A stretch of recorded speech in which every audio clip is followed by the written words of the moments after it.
So after nearly a week of deliberations, a jury and a handful of alternates have now been selected in Donald Trump's hush money trial. During the proceedings on Friday, a man set himself on fire outside the courthouse. The authorities say he's a conspiracy theorist and don't believe that his actions were related to the former president. Opening statements in Trump's criminal trial could begin on Monday. DD India's William Denslow reports from New York. During legal proceedings on Friday, the key issue that needed to be resolved was finding the 6 alternates to go along with the 12 members of the jury that were sworn in on Thursday. That has now been achieved, which means that, according to Judge Juan Machan, we could see opening statements in Donald Trump's criminal hush money case, his trial, to begin as early as Monday. Those opening statements will provide the first opportunity for the defense and the prosecution to try and convince the jury of Donald Trump's innocence or his guilt.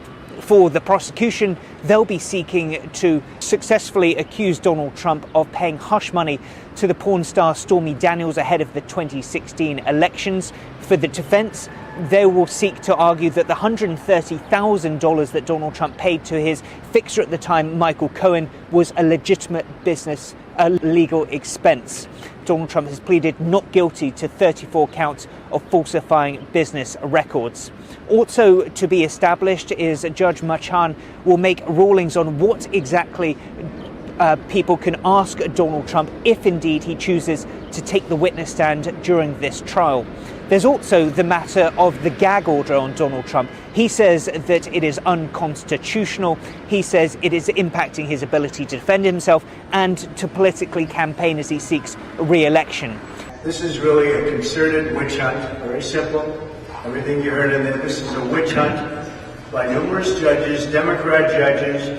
You take a look at it, and Gorin is a whack job. What he did was a disgrace. It's being reviewed by the appellate division. And I hope they do justice, because everybody's looking, and no business is coming into the city. For the prosecution, well, they argue that Donald Trump has been violating that gag order that essentially seeks to block him from attacking witnesses and during this trial. They've warned that such violations could result in Donald Trump even facing up to 30 days behind bars. Judge Juan Machan is expected to hold a hearing on that matter on Tuesday. William Denslow in New York reporting for DD India. Lawmakers in the U.S. House of Representatives are due to vote on Saturday for a series of long-awaited foreign aid bills that include funding for Ukraine, Israel and the Indo-Pacific. They could provide around $95 billion of U.S. funding to allies if passed in the House and then Senate. DD India's Caroline Malone reports from Washington. It's taken months to get here, but congressional lawmakers are on the verge of making progress on approving foreign aid packages after much debate and controversy. Republican House Speaker Mike Johnson got through a procedural vote formally on Friday, which opens up the aid bills for debate before voting to pass them. That's even though 55 members of the Republican Party, his own party, voted against it, including members of the far-right House Freedom Caucus, who have said they may also move to oust him from the Speaker role in protest of the bills. Well, Johnson was only able to get to the next stage with the support of the Democrats, who, in a highly unusual bipartisan move, actually gave 165 of their votes to the cause.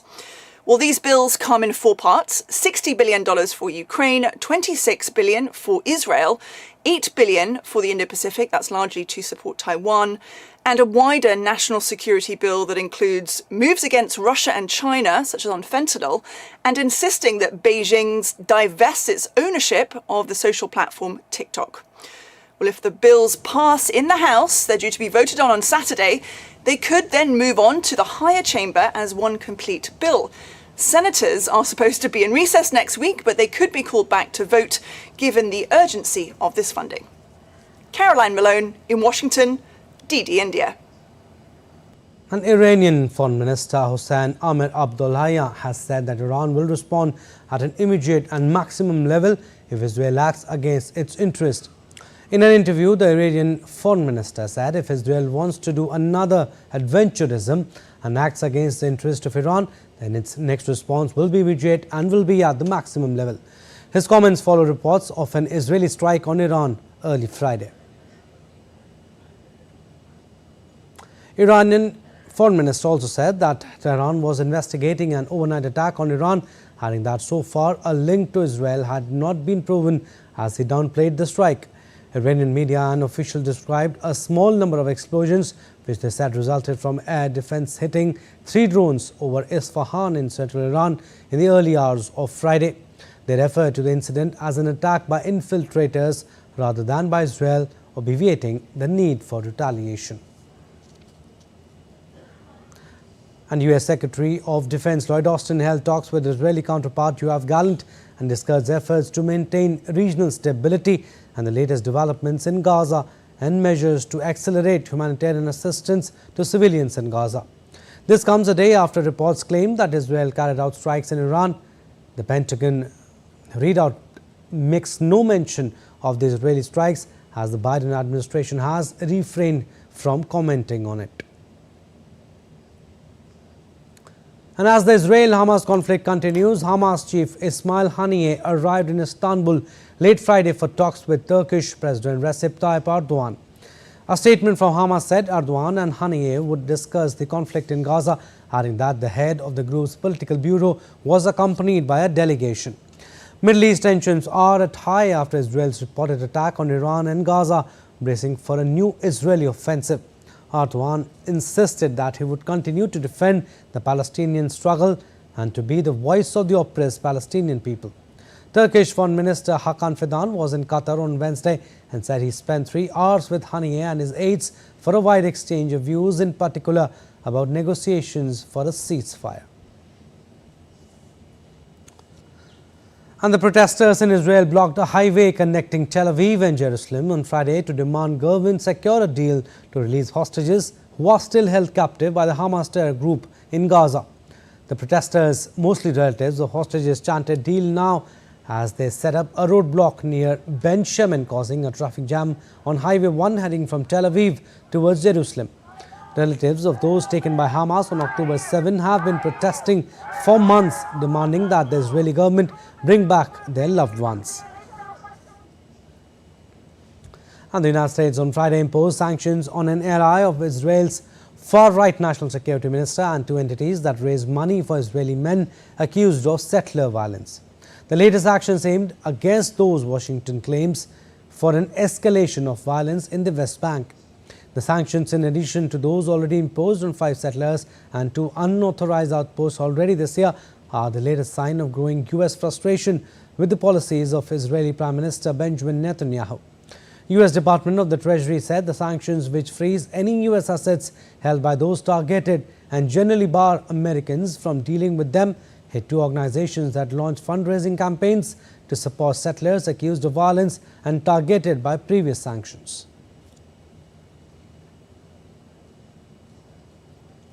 And U.S. has imposed sanctions against 3 Chinese companies and a Belarus-based firm for supplying missile applicable items to Pakistan's ballistic missile program.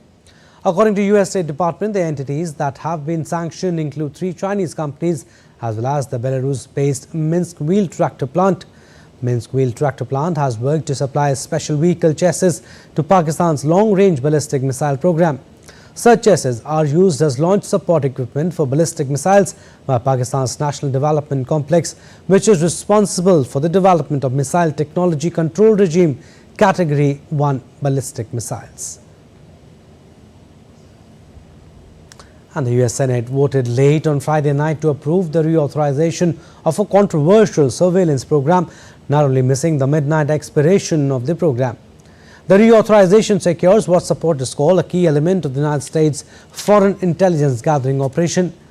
FISA has attracted criticism from both Republican and Democratic lawmakers who argue it violates Americans' constitutional right to privacy. The bill was blocked 3 times in the past 5 months by House Republicans bucking the party before passing last week by a 273-147 vote when its duration was shortened from 5 years to 2 years.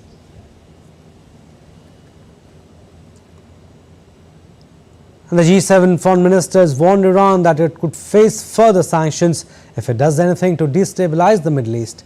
At the end of a 3-day meeting on the Italian island of Capri, The G7 also pledged to help Ukraine with its air defences. DD India's Giles Gibson sent this report. It's a last-minute change to the agenda of the final day of talks here on the island of Capri when reports started coming in of an apparent Israeli missile strike on central Iran. By the end of the talks, we had a joint statement from the G7 foreign ministers in which they warned Iran that further sanctions would be placed on their economy if they were responsible for any more destabilizing actions within the Middle East. First, the G7 condemned the unprecedented Iranian attack on Israel, unprecedented in scope and scale. Scope because it was a direct attack on Israel from Iran, scale because it involved more than 300 munitions, including ballistic missiles. We're committed to Israel's security. We're also committed to de-escalating. I immediately wanted there to be a clear message from the entire G7. The political objective of the G7 is called de-escalation. We have been working, we are working, and we will continue to work to be active players for de-escalation in the whole Middle East area. Of course, on Thursday, even before these talks wrapped up, we also saw the US and the UK moving forward with a fresh round of combined sanctions on Iran. In that final statement, we also had the G7 calling for a sustainable ceasefire in Gaza, for Hamas to release hostages that have already been held, of course, for many months, and for, quotes, concrete steps to be taken by the Israeli government to allow more aid to flow into Gaza. Meanwhile, this week we've also had the Ukrainian Foreign Minister Dmytro Kuleba taking part in the G7 talks, in particular urging his allies to provide his country with more air defense systems. And the G7 have now pledged to help Ukraine to bolster their air defense capabilities. However, at the end of these talks, we did not have any sign of an agreement about how to potentially leverage $300 billion of frozen Russian assets in the West to help Ukraine with their war effort. We did, in the final statement from the G7 foreign ministers, though, have a commitment. They are saying that they are going to aim to have an agreement, a deal around how to use those $300 billion of frozen Russian assets by the time we get to the G7 Leaders Summit, which is coming up in June in southern Italy. Giles Gibson on the island of Capri, reporting for DD India. Now, Russia and Ukraine released the latest updates on their conflict on Friday. Russia claimed to have launched multiple attacks on Ukrainian military and energy infrastructure, arms depots, and shooting down its warplanes. The Russian Defense Ministry said army launched dozens of comprehensive strikes on Ukrainian military over the week. The Russian army also destroyed Ukrainian MiG-29 fighter jets and an AN-26 military transport planes at a Ukrainian airport.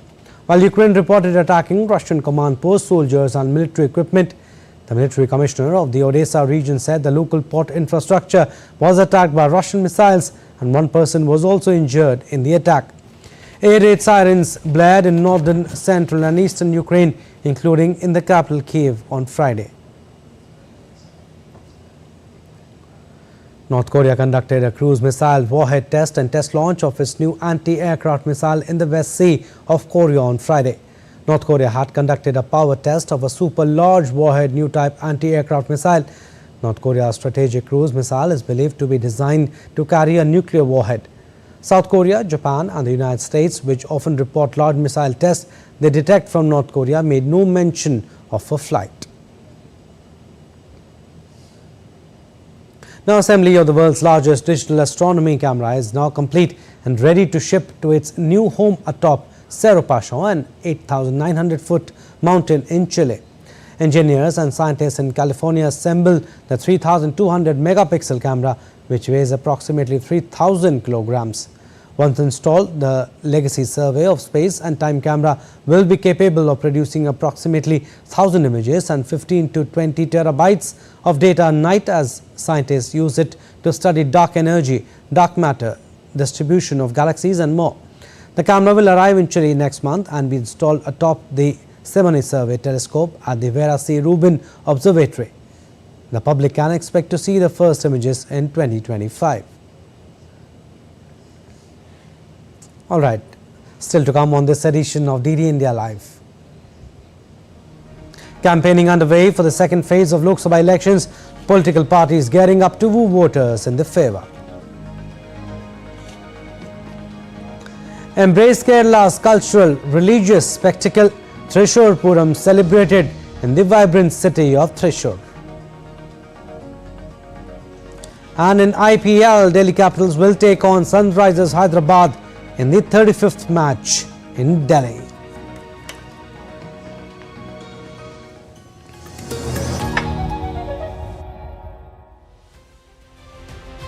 Team Pole Pulse has reached here in Bangalore, the capital of the down south pole-bound Karnataka.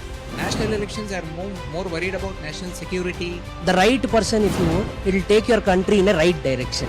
Voting is very important because the only rights we have. It is a straight contest between the two arch rivals, the ruling dispensation Congress party and the principal opposition BJP.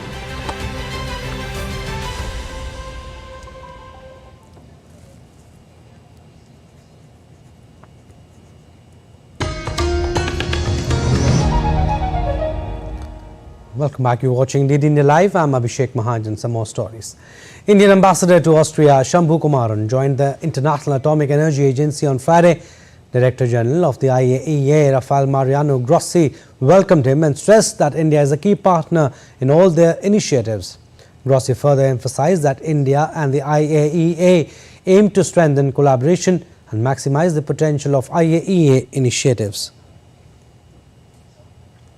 The International Atomic Energy Agency is the key agency to promote cooperation in the field of peaceful uses of nuclear energy, an initiative of President Eisenhower enunciated in his famous Atoms for Peace speech. India has played an active role in the IAEA since its inception. In a step towards fostering international cooperation, the Comptroller and Auditor General of India signed a memorandum of understanding with Bulgaria, the Bulgarian National Audit Office in Sofia. The agreement signed by both supreme audit institutions aims to boost cooperation and knowledge sharing in auditing between the two nations. The memorandum of understanding will create a platform for auditing professionals and technical teams to exchange expertise and experiences through joint training programs and support in audit activities. Now, Chief Justice of India, D.Y. Chandrachud, hails the enactment of the new criminal justice laws as a watershed moment for society. Speaking at a conference on India's progressive path in the administration of criminal justice system in Delhi, the CJI said India is all set for a significant overhaul of its criminal justice system. Listen in.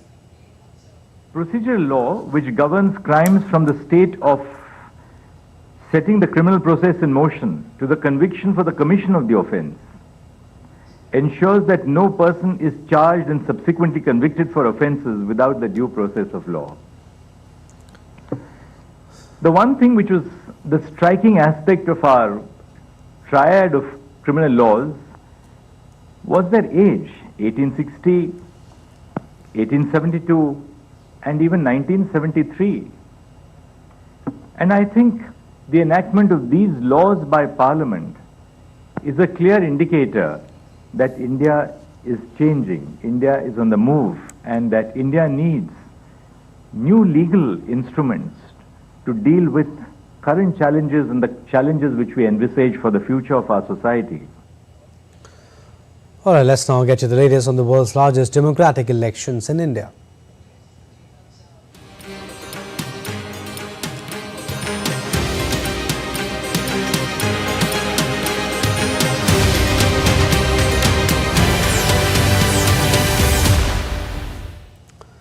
The first phase of voting for Lok Sabha elections were held in 21 states and union territories on April 19.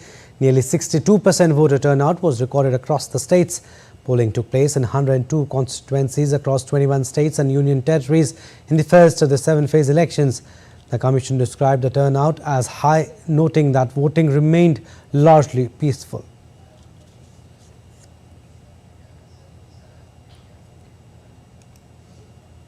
After voting for Phase 1 of the world's largest democracy concluded on Friday across 102 parliamentary constituencies spread over 21 states and union territories, Prime Minister Narendra Modi is campaigning for Phase 2 in India's western state, Maharashtra.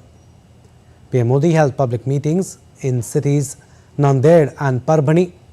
Addressing the gathering, PM urged people to ensure maximum voting during this ongoing festival of democracy. PM is also set to address rallies in the southern state of Karnataka during the day. The second phase of polling is to take place on April 26th. Now, in order to garner support in the favour of their respective parties, all political parties holding rallies, road shows to woo the voters. Congress leader Rahul Gandhi is visiting Bihar and Uttar Pradesh to hold the election rallies. Congress leader Priyanka Gandhi will hold election campaigns and programs in Kerala today. Also, Punjab Chief Minister Bhagwant Mann is likely to launch party's campaign for the Lok Sabha elections and visit each Lok Sabha constituency for the next 3 days. Now, scrutiny of nominations for Phase 3 general elections will be held on Saturday. The third phase of voting will be held on May 7. This phase will encompass 94 constituencies spread across 12 states and UTs: Assam, Bihar, Chhattisgarh, Dadra and Nagar Haveli, Daman and Diu, Goa, Gujarat, Jammu and Kashmir, Karnataka, Maharashtra, Madhya Pradesh, Uttar Pradesh and West Bengal go to polls in Phase 3. Let's now take a look at other stories making news across India. 4 dead and 4 others went missing when a boat ferrying over 50 people capsized in Mahanadi River in Odisha. Odisha Chief Minister Naveen Patnaik expressed concern over the incident and announced an ex gratia of ₹4 lakh to the next of kin of the deceased. As the heat wave conditions grip India, Odisha has been reeling under intense heat wave conditions over the last few days. The India Met Department has predicted hot, humid and uncomfortable weather conditions in isolated places over the districts of coastal Andhra Pradesh and Rayalaseema till April 23rd.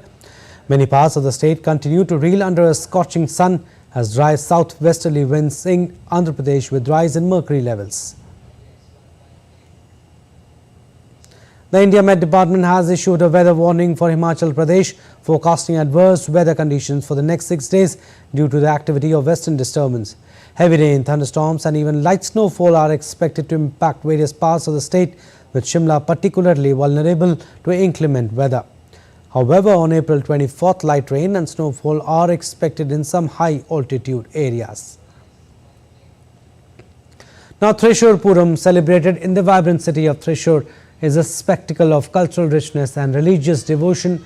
The festival is known for its traditional Keralite cuisine, while attire and a series of rituals that start with the Villambaram, signalling the beginning of the celebrations. Alright, sports updates. Now we'll start with tennis. India's Yuki Bhambri and his French partner Albano Olivetti have confirmed their place in the men's doubles finals of the Munich Open on Friday. The Indo-French pair entered the final by defeating the Austrian pair of Lucas Miedler and Alexander Adler by a margin of 6-1, 6-7, 10-7. This victory will further strengthen UK's chance of qualifying for Paris Olympics in doubles. Bhambri and Olivetti have been in fine form of late. Earlier in the first round, they defeated Sander Gile and Joran Vliegen, who are the finalists of French Open and champions of Monte Carlo Masters. ATP 250 Munich Open finals will take place on Sunday. IPL. Now Delhi Capitals will take on Sunrisers Hyderabad in the 35th match at the Arun Jaitley Stadium in Delhi.